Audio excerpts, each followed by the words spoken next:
বুঝছেন? তাহলে এবার বলেন হুজুরকে কথা, হুজুর সব আলেম আলেম না, না সব হুজুর হুজুর না। না সবাই তো আমি আপনার তো এই কারণেই কইলাম আমি বললাম মনে করো যার জ্ঞান আছে প্রকৃত, যে আল্লাহর ভয় করে, সেই সময় কোনো সময় খারাপ কথা বলতে পারবে না, খারাপ কাজ করতে পারবে না। অন্তরে সবচেয়ে মানুষের মনে হয় অন্তরে ভয়টা জরুরি, যে আপনি নামাজও পড়তেছেন, আপনি কোরআন শরীফ পড়তেছেন, হাফেজ হয়ে গেছেন, কিন্তু আপনার অন্তরে তো ফ্রেশ না।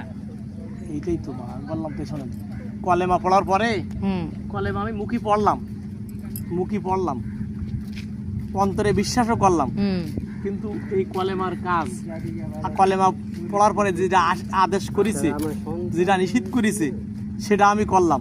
কিন্তু এই কলেমা পড়িস, কিন্তু আমার মুখ অন্তরে বিশ্বাস করেছি, কিন্তু মাঠে ময়দানে কাজ করি, ওই কলেমার কোনো মূল্য নেই। না না না, মূল্য নেই। কি অযুক্তির বলছি?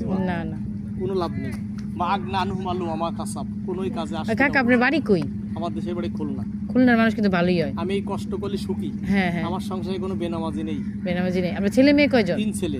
আলহামদুলিল্লাহ। 2 ছেলে কামেল শেষ করছে ফিকা নিয়ে, হ্যাঁ। আর এক ছেলে ঢাকা মেডিকেলে পড়ে, এই কষ্টের টাকা। আহারে, কয় কি দেন দি, তা তো আপনি এই যে কষ্টটা করতেছেন, প্রত্যেকটা বাবা মাই কষ্ট করে, কিন্তু আপনার কষ্টটা সার্থক হইছে। মাকে শোনেন, মনে কিছু নেই না না, প্রত্যেকটা বাবা মা কষ্ট করে, কিন্তু এই যে বলেছে আইডিওলজিক্যাল ভ্যালুস, আদর্শ সন্তানের যদি না দিতে পারেন, সেই সন্তান জীবনে কোনো সময় মানুষ হবে না। না না, আপনার ফায়দা হইব না তো তাইলে।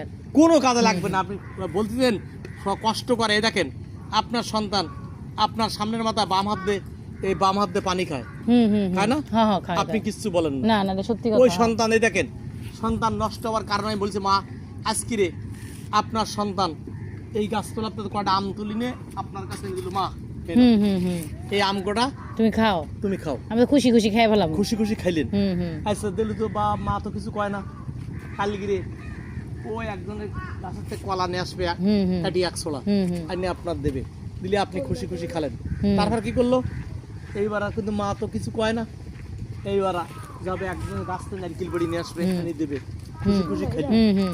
এবার কি করবে, এরকম করতে বাহ ভালো তো, একজন একটা মুরগি ধরে নিয়ে আসবে, আনি খালেন, হ্যাঁ, মা খুশি খুশি খাইলো।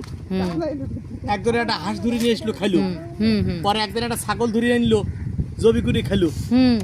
এইবার যেই গরু ধরে আনবে, সেই ধরা পড়ে যাবে, গরু চুরির দায়ে জেল খাটতে হইব। হ্যাঁ কাকা, আপনি এই যে পাটি কিনেন কই থেকে? সরো একটু কথা বলতেছি। হ্যাঁ, ঢাকার থেকে কিনে নিয়ে আসেন?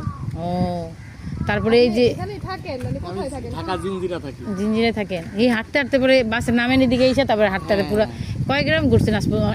নামছে মালিরঙ্গ নামছেন। এই আস্তে আস্তে আল্লাহ ভালো করে চলে যাবো।